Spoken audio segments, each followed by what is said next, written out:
want to look specifically at Santa Barbara County. So something really interesting has been going on in Santa Barbara County. A few years ago, Santa Barbara County Board of Supervisors approved an independent redistricting commission, which, interestingly enough, independent redistricting commissions are part of H.R. 1, the Democrats' House bill to expand voting rights and, hopefully repeal some gerrymandering. There's been a lot of it. But an independent redistricting commission includes citizens, like the citizenry gets involved in drawing the districts, which need to be redrawn regularly anyway, thanks to the census or because of census updates. Keep in mind, this was a big part of why Trump and his administration were trying to undermine the census process, was to give an outsized representation to Republicans or to conservative politicians. But the Santa Barbara County Independent Redistricting Commission formed late last year, and it has been meeting and making some of the decisions. And really quick, let's just do a little background understanding of Santa Barbara County and its districts, okay? So, and keep in mind, guys, this is really important because, American government goes, starts large and gets smaller and smaller. And it's often that these smaller government entities, your county or your city, your city council or whatever, these are the closest representatives to you. These are the closest politicians to you. If you actually have some kind of grievance going on, these are sometimes the people closest in representation who can do something about it. So it's very important that the districting be fair. Now, let's take a look at Santa Barbara County. And if you know anything about Santa Barbara County, down here is where Santa Barbara is. If you've ever driven the Highway 101 along the beach, this is where Santa Barbara is. And on either side of it, you have Goleta, Isla Vista here, where the beginning of this blue starts. That's the 3rd district. And then all along here is like Carpinteria, those different towns along Highway 101 and the beach, and Montecito. That's where Oprah was interviewing Harry and Meghan or whatever the other day from her mansion in Montecito. It's where a lot of rich folk live. And then Santa Barbara City is so that's District 1, is that strip along Highway 101. And then it goes up. All of this is massively rural areas. Some of it is National Park, Los Padres National Park. Up here is just, this is like the desert up here once you get this far north. District 2 here is like I said, mostly Santa Barbara City proper. And now this is District 3, and this is the wonkier district. You can see it, starts right here. This is Isla Vista and UCSB, and goes up. Gaviota is all the way out here. Again, a lot of rural area here, but this is the Santa Ynez Valley. This is, again, a lot of money out here. Famously, Neverland Ranch is like somewhere around here. Or somewhere around here. That's Cachuma Lake. Again, a lot of rural Los Padres National Forest out here. But you have Buellton, you have Solvang, Los Olivos. If you've ever seen Sideways, this is like where a lot of the wine country is out here. But then it loops around, gets some of Lompoc, Vandenberg Air Force Base, rural Lompoc, and then shoots all the way up and gets Guadalupe, which is part of the Santa Maria Valley. I'm here in Santa Maria. And District... Excuse me, District 4 and 5, District 4 starts down here in Lompoc, includes, again, a lot of rural area, but dips into Orchid and up into Santa Maria City proper, and then District 5 includes North Santa Maria and shoots all the way out into this rural desert area where there's a little teeny town called Cuyama and New Cuyama.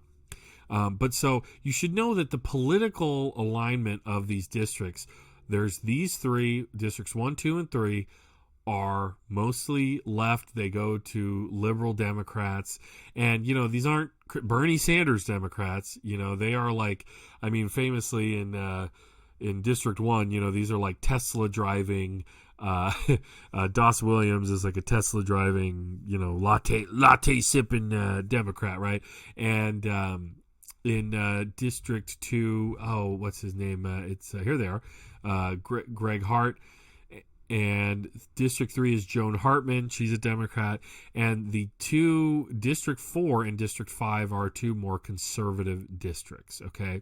Now, Bob Nelson used to work for Peter Adam, who was very conservative libertarian, rancher. Adam, like being like Adam School, Adam Street we have out here. It's a ranching family. So he was his chief of staff. And so he really, kind of filled his seat as he left. Steve Lavagnino is the son of former city of Santa Maria Mayor Larry Lavagnino. He's actually no longer a Republican. He just dipped out and became an independent. He left the party because after this election, he kind of saw how wacky things were getting and said, I'm not really comfortable doing that anymore. But so it's kind of interesting. The makeup of our districts have almost always been, these two are conservative. Districts 1 and 2 are definitely, Democrat liberal because of Santa Barbara City and, Montecito and Carpinteria and all that.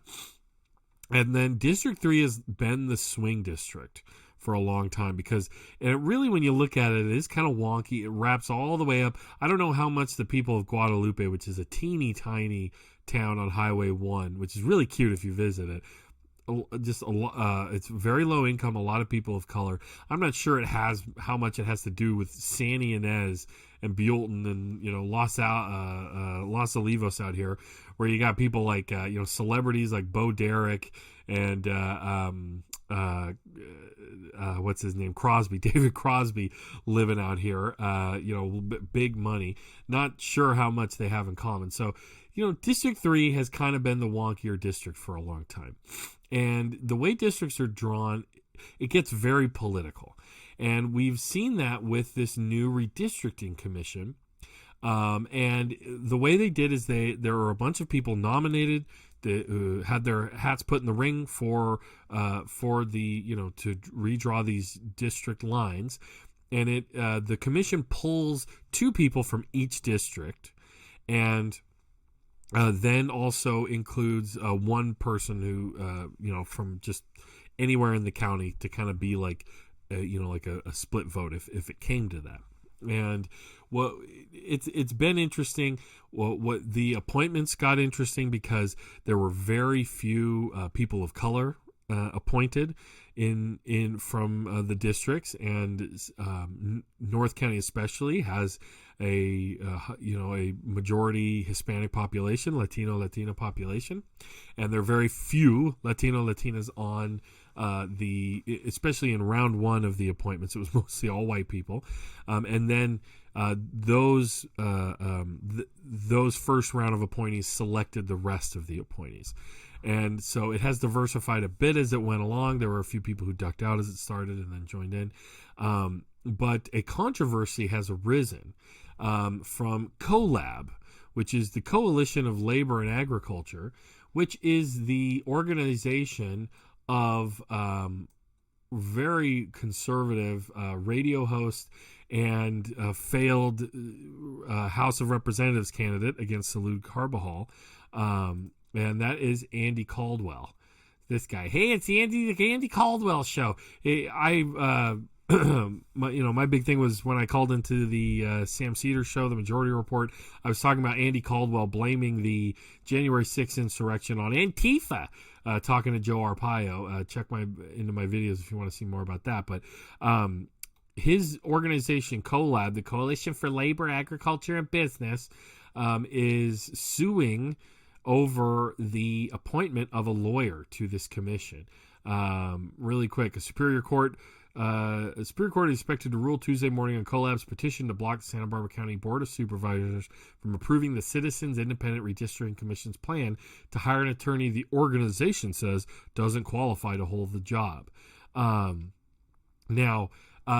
This was after the commission was pressured not to hire another law firm because one of the lawyers at the small law firm located here in the county had donated to both Lavagnino and Nelson, the 2 conservative members of the Santa Barbara County Board of Supervisors.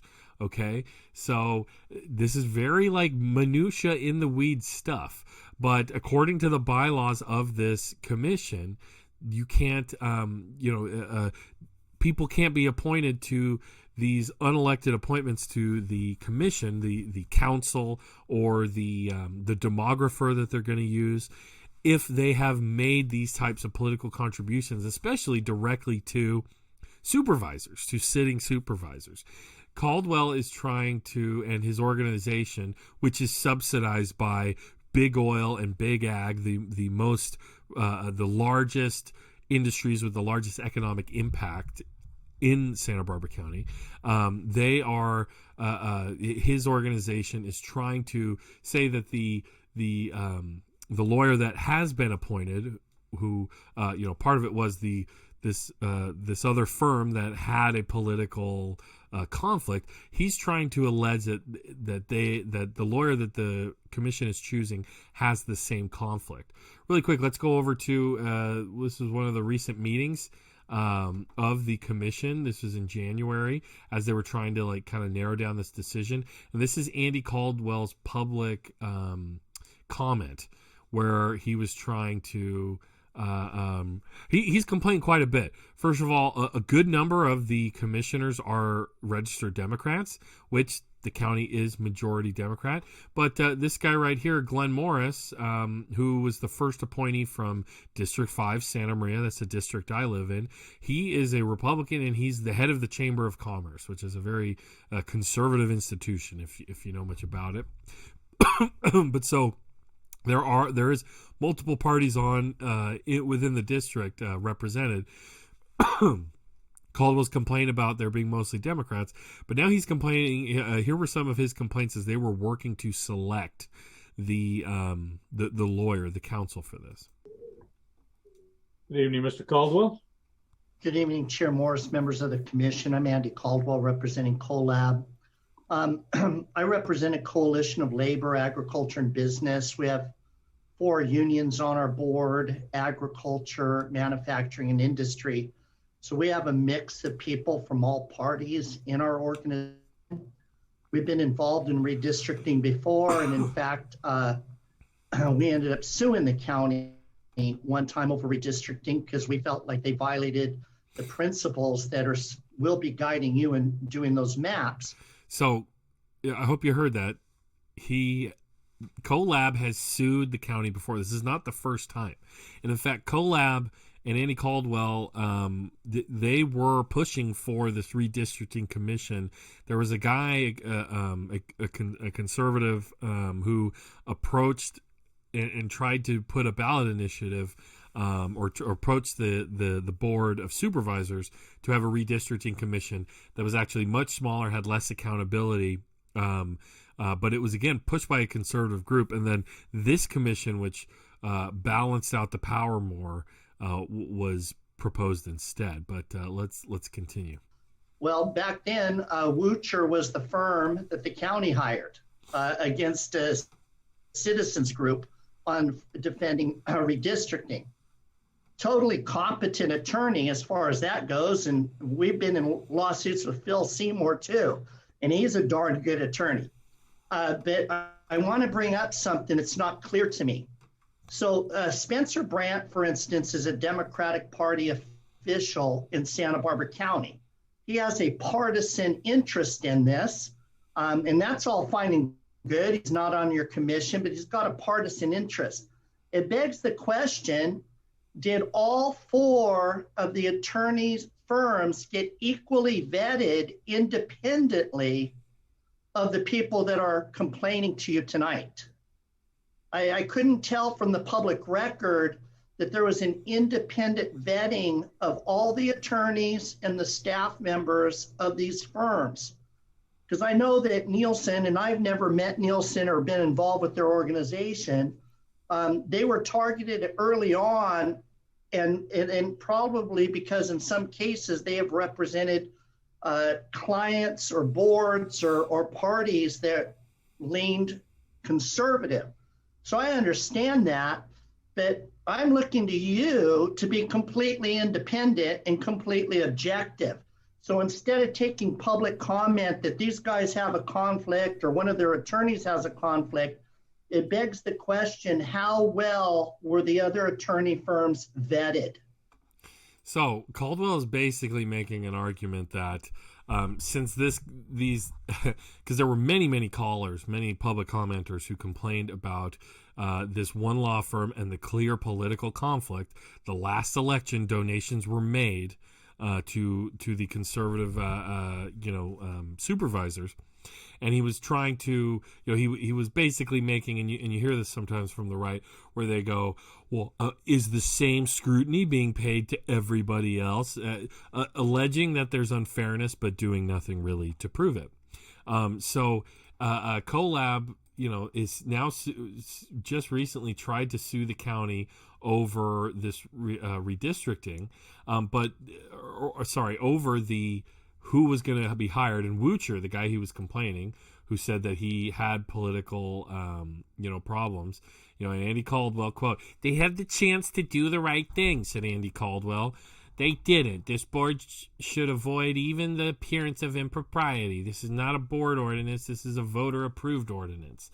And so, of course, once it actually went before the judge shot it down. There were a few little, nitpicks he was saying. He was saying that with there was political stuff done for a former supervisor by Woocher's law firm, which the bylaws stipulate can't be within 8 years. It was basically been exactly 8 years, and the lawyer even says it wasn't political, okay, and the judge agreed.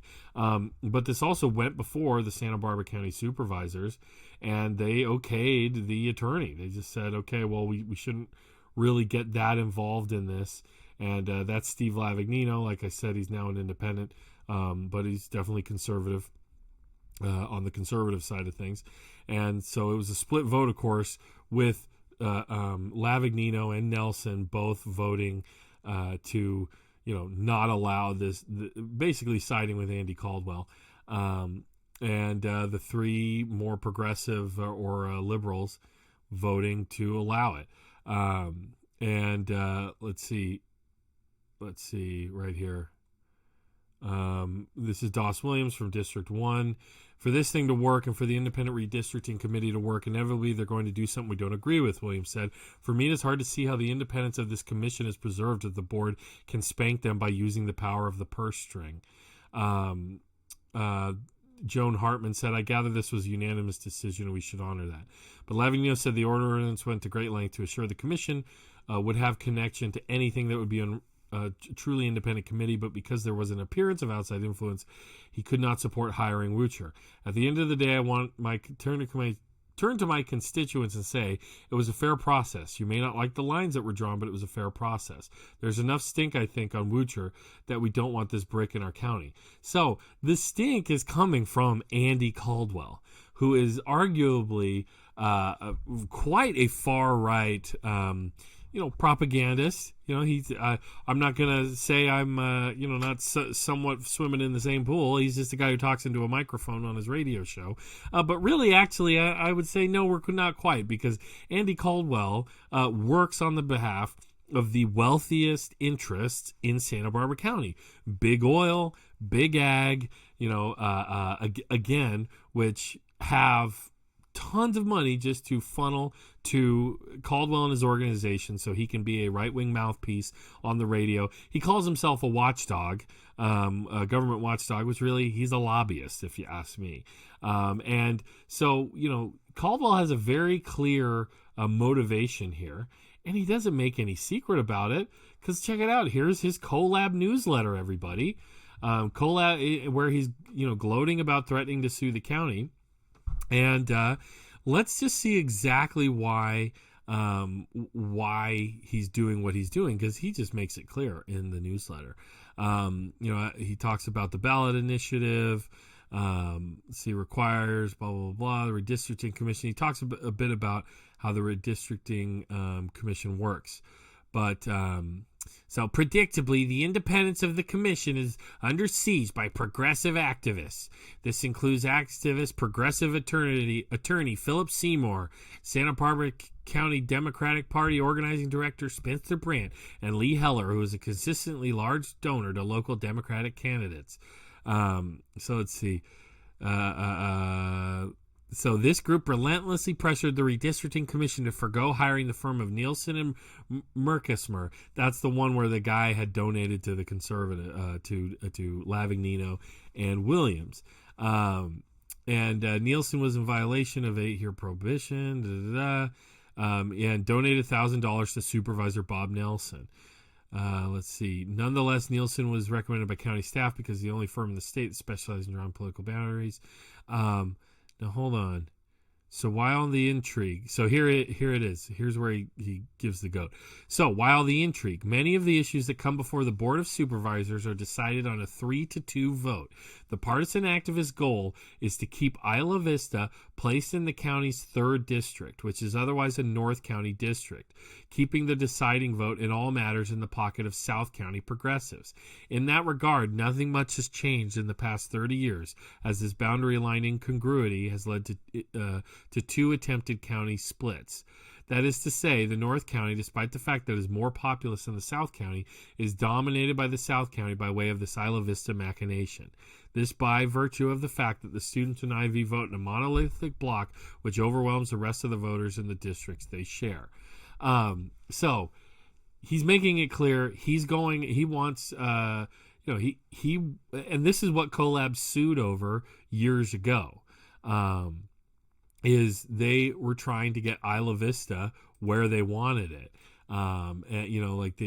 which is not included in District 3. Now, I guess you could call District 3 North County because you have Guadalupe here and Vandenberg and Lompoc. But I honestly, I do think District 3 has some conflicts. And honestly, I think Districts 4 and 5 I think District 4, if I were to be involved in drawing this, if you just want to go by, because a big part of what they do when they draw districts is it's about preserving communities and making sure communities have representation.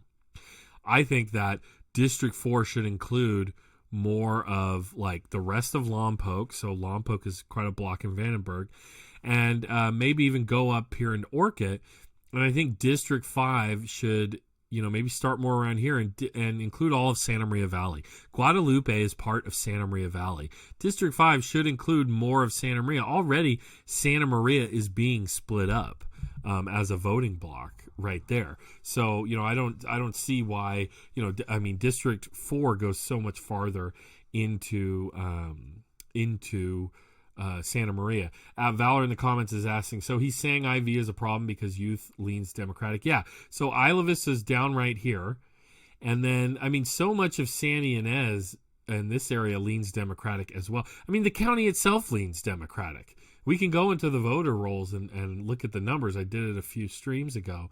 But, Lompoc leans a little more conservative. But even then, Santa Maria City proper is not voting majority Republican. It might have at a time, but it didn't in the last election. So, the demographics have changed over time.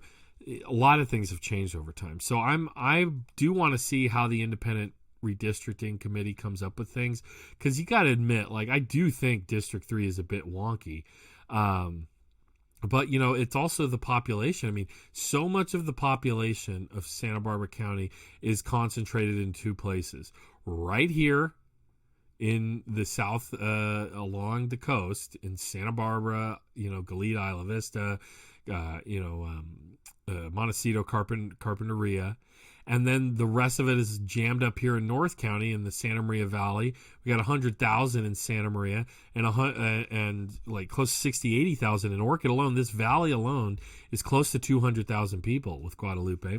And Lompoc really is not as many people. It's 40,000 some people. So, how this all gets configured, I think it's good we have an independent redistricting committee. But if you don't think that what Andy Caldwell is trying to do isn't a form of trying to push and press on this commission and intimidate them, and from the right say, impose what he wants and his will.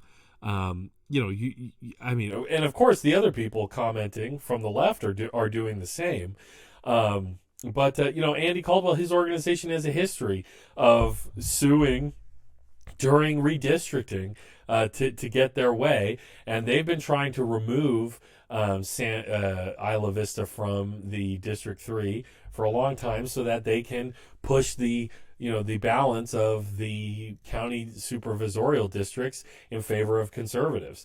Which again, if you're going to say that it's unfair that Isla Vista splits up, like I said, I don't know how much Guadalupe has in common with Isla Vista, but you have to also admit that, look at here, like District 4 is splitting up the Santa Maria Valley as well. Santa Maria Valley split into 3 different districts, which doesn't make much sense. But I've gone on quite a bit about that. That is that. But guys, I think with that, I'm going to. Valor, is it just me or is there a voice echo? Oh, I hope not. I sure hope not. I hope the audio is doing well. But that's a little. I mean, this is politics, guys. It's sometimes it can get granular. It can get down to the nitty gritty, and people fight over everything. This is why Trump was trying to. Affect the census, is because Republicans have been studying how can we affect the districts across the country to give us an outsized representation to have minority rule across the country in the Congress, in the House, but also on the state level as well. I mean, you have some states where Republicans are in control of redistricting, where like 60 or 70% of the population might vote Democratic, but they get less than like 50 or around 50% of the state, assembly or this state house, however it's configured. So Valor, Santa Maria should get its own district. Might just be me. No, I think so too. So the audio sounds like my headphones, not my mic or something. Give me a sec, guys. Let me figure this out. Well, is that better? Is that better? Tell me what's going on here. It's my Alex Jones impression. How's this? Check. Are we good? Gerrymandering is how right wingers stay viable. And we have to admit that it's not like the Democratic Party is immune to wanting to do this. It's just that the Republicans have refined their abilities at it so much over the years. And as you can see, there's guys like Andy Caldwell who are just sitting on piles of oil industry and ag industry money to just heckle public meetings, intimidate these commissioners, and speak on behalf of moneyed interests, call himself a watchdog, and there you go. That's what we see, and he's subsidized by big money interests. That's the only reason he has a radio show. It's the only reason he gets to sit around and call public meetings. Literally every public meeting in this county and area, maybe not literally every single one, but most of them, he's calling in or showing up for public comment, and just delivering a right-wing message and trying to push people. And then it gives the right-wing people like Steve Lavignino go, well, there's appears to be an impropriety. We don't want to make it appear like it's biased. Well, this has been injected into the discourse, right? By moneyed interests. So that's the game, folks. That's how the game is played. You see it on the national level, you see it on the state level, and you see it here locally. It really is incredible. Andy Caldwell wants to call him a watchdog. Well, guess what? I'm a watchdog of Andy Caldwell.